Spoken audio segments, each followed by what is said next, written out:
I started cutting paper when I was in high school. I just played around with it for years. And then I went to college and I studied drawing. And in my third drawing class, I did a project where I ended up cutting the drawing out of black paper. And I brought it into the professor and she was like, "Oh my gosh, this is what you do. Like you cut paper."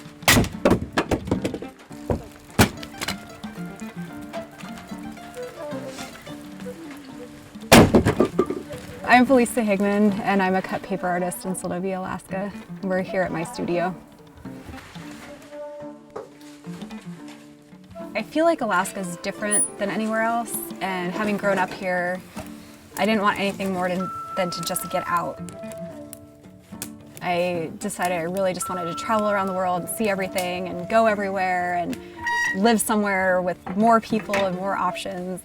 But then by the second year, I started to realize that like people's values were a lot different than mine. And so I miss being in a place where like you have to think about things.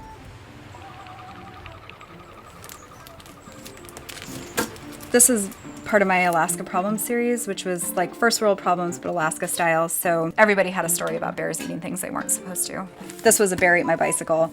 And this was because my dad had, I think, 2 bike seats eaten by bears. They like anything that's kind of smushy and you sweat on it a little bit. It's got a little salt on there. It's really delicious. You wake up in the morning, it's so cold you just can't get out of your bed. And then you get out of bed and you go make your fire, and then it gets so hot in your house that you are boiling.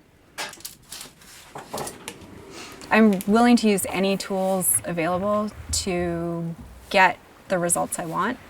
So it's kind of a no rules medium. I start with a piece of black paper. I have a drawing that I transfer onto that black paper, and I cut away everything except for the lines. So I'm left with like a thin lacework of black lines. And then I'll piece together different kinds of papers with different textures and different colors.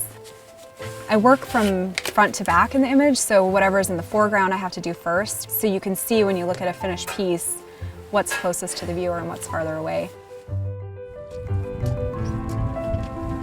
I'm always looking for inspiration in the world around me, so I like the way people interact with the environment. Having my niece and nephew here and watching them grow up has been really fun. Is that a skeleton show? Whoops, now he's gone. I have all this beauty around me. I want to be able to send that out into the world and share that with people.